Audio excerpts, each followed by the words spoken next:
Greetings, I am Maleficious, and I'm back with more of Shenzhen IO. And, well, it's been 2 weeks since I last put up an episode, but I've got some good reasons. I took the first week off to relax because it was the holidays, and then about a week ago I came down with a cold. And, well, I'm mostly over it by now, although I still have faint traces of cough, but I'm getting over that. I should be over that soon, hopefully. Anyway, I've got a solution for one of the 2 puzzles I worked on last time. Yeah, 2 weeks, and I was only able to solve one of them. So, let me show you. I couldn't figure out how to solve the precision food scale. This is baffling to me. But I do have a way to get... I do have a solution for cryptocurrency deposit terminal. And that... Like, I came up with this maybe 30 minutes, half an hour after working on it. Or after the video, maybe. Anyways, it's mostly the same as I had before.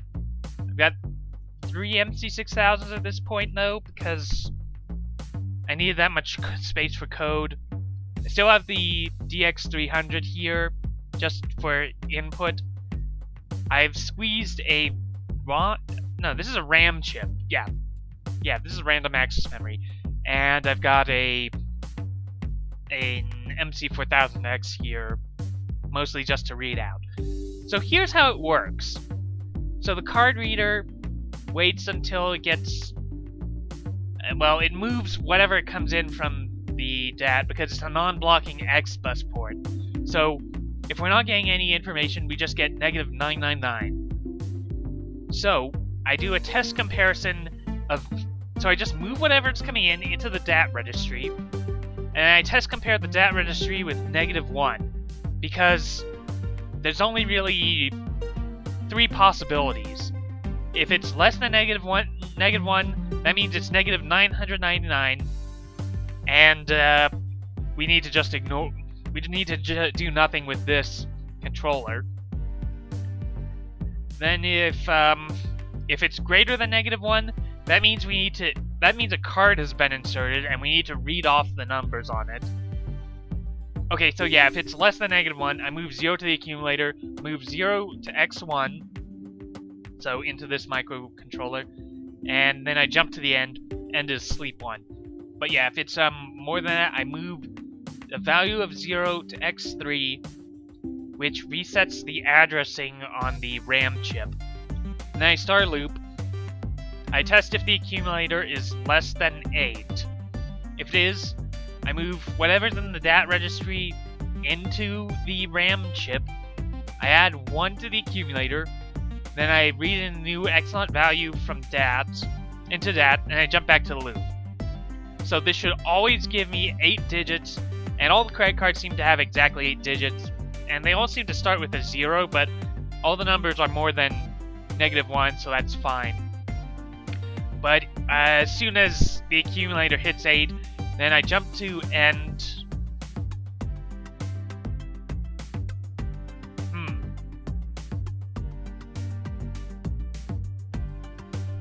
And there's a point where if it falls through everything, if it's exactly -1, it should fall through everything. And it moves a -1 to X1.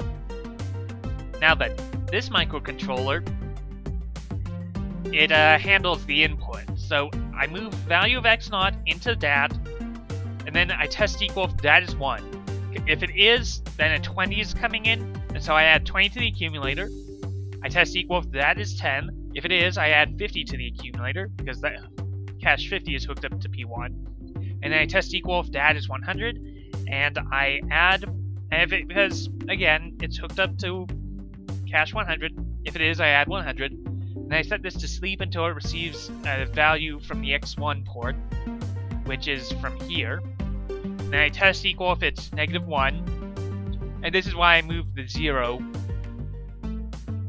in.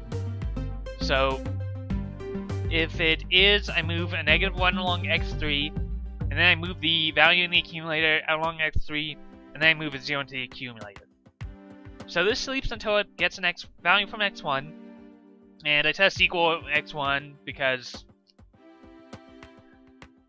well, I just need something there.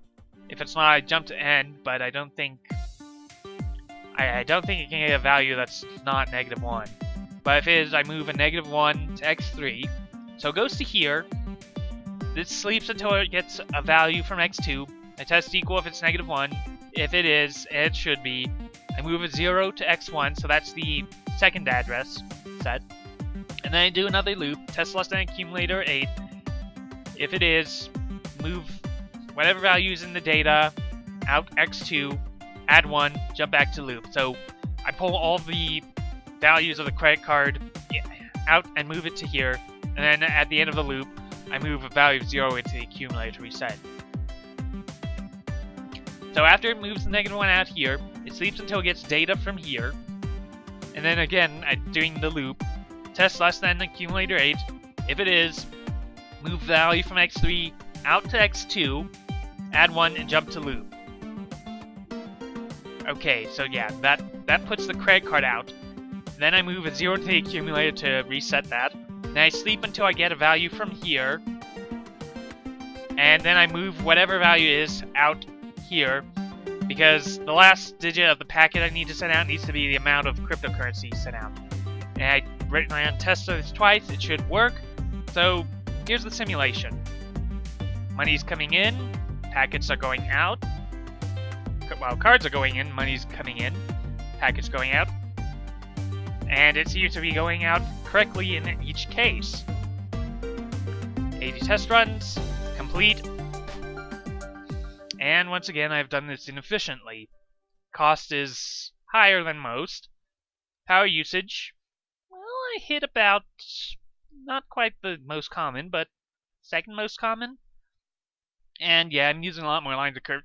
There's kind of a bell curve here in the lines of code. That's interesting. Anyway, let's see how this email turns out.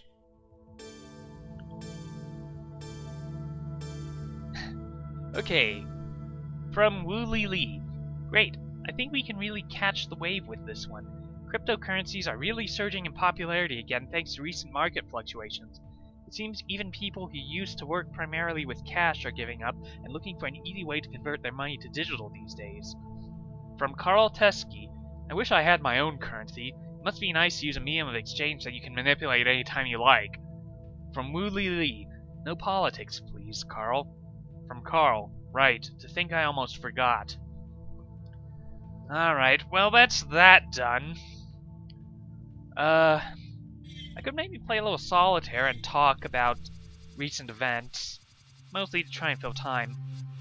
But yeah, last time I talked about tea, specifically Celestial Seasonings, their holiday blends. And I caught most of them right, and I was thinking about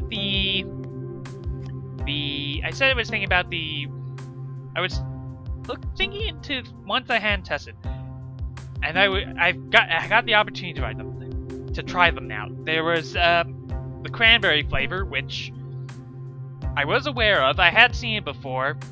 It's called Cranberry Vanilla Wonderland. And I don't particularly like it. And I think I know why. One of the ingredients in it is stevia as a sweetener. And I don't think I like the taste of stevia at all. It just, the Cranberry Wonderland seems too sweet to me, I think. So there's that. Then the gingerbread spice. That's actually pretty good. It tastes kind of like gingerbread. Although, well, mostly more smells like gingerbread, I think, is the thing, but it's not terrible. No, it's definitely better than the cranberry. But then there was one more that I didn't realize I had I didn't know it. I don't think I knew it existed, but there was one more holiday flavor I wasn't aware of, and it's called Sugar Plum Spice, and it's actually pretty good. Okay, so what if I move this up, move that up, move that back down perhaps? Like move that 3 there. But yeah, that's the holiday flavors. Okay. Okay, I want to clear out the green dragon, so I'll need to move this 9, get some access to those 2. Then if I move that up and that 6 up, I think that should do it. Yep. And then move the flower up as well. Okay, what if I move this 9 over, this 8 over, this 8 over, I can move this 4, this 3. Oh yeah, I've also been playing quite a bit of Fallout New Vegas recently. Mostly because there's a lot of stuff that I haven't quite done in it at the time yet. I know, I own too many games on Steam. Way more than I have time to play. And yeah, I'm making progress towards becoming immortal. But yeah, I actually recently completed a playthrough for a low independence character, and also for Independent Vegas. And right now I'm working on a Caesar's Legion character playthrough. So it's proving interesting. I mean, I'm doing stuff that I haven't done before in the game. But I kind of wish that I had the ability. They keep like I've heard that supposedly you can disable.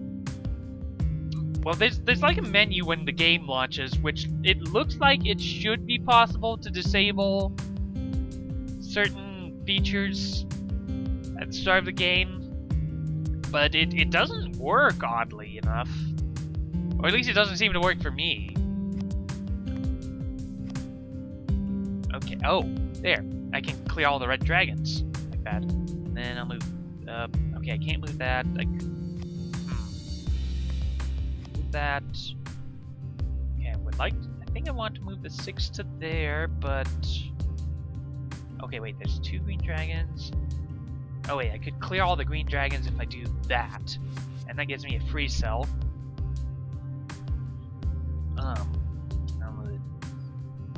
Another 5 would be good. Okay, what if I move this 9 here, this 7 onto this 8, this 8 onto that 9, that 8 there. There's the 5, I can move it there. And I can move the 6 there. I can move this 5.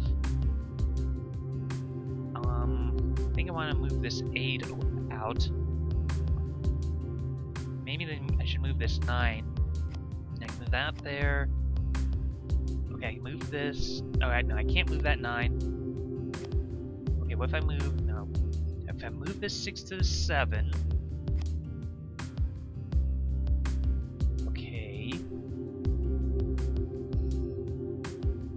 This 6 here, move this 8 here, and if I move this 3 up, move this 3, move this 4, that there, there, and that should solve it.